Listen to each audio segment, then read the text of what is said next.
सोहने रब दे सोहने नाम नाल आगाज करने जड़ा बड़ा ही मेहरबान। रब तआला दियां सारियां मखलूकां नूं मेरा सलाम।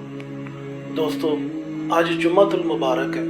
कहंदे ने कि जुम्मे वाले दिन एक ऐसी घड़ी आती है कि जदों तुहाडा पढ़िया दरूद जनाब नबी करीम सल्लल्लाहु अलैहि वसल्लम की बारगाह च पेश किया जाता है। दोस्तों, मैं भी इस सोच पै गया तो मेरे जहन में एक वाक़या आ गया कि एक दफ़ा हजूर मस्जिद नबवी दे विच मिंबर शरीफ ते तशरीफ फरमा सन ते एक पागल औरत आई और मस्जिद के दरवाजे दे अगे खड़ी होके हजूर नूं इशारियां नाल बाहर बुलाण लग पई।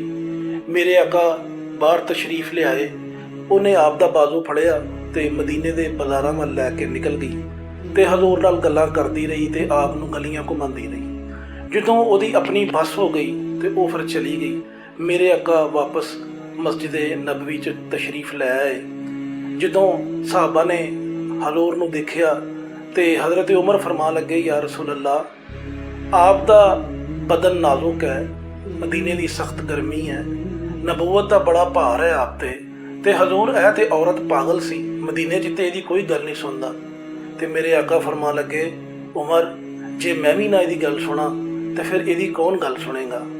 दोस्तों, ज़रा गौर करो, जे मेरे आका पागलों दियां सुन सकते ने तो यकीन करो गुनेगारां दी भी सुन सकते ने। दोस्तों, ये वास्ते शर्त सिर्फ इन्नी का कि इंसान का पाक होना बड़ा ज़रूरी है। दोस्तों, मेरे मुर्शद अक्सर फरमाते सन कि ज़ाहर की पाकीज़गी के नाल नाल अपने बातन की पाकीज़गी का भी बड़ा ख्याल रखा करो, क्योंकि दोस्तों बातन की पाकीज़गी ही सानू उस दुनिया च लै जाती है जिथे मेरे आका सुनते हैं।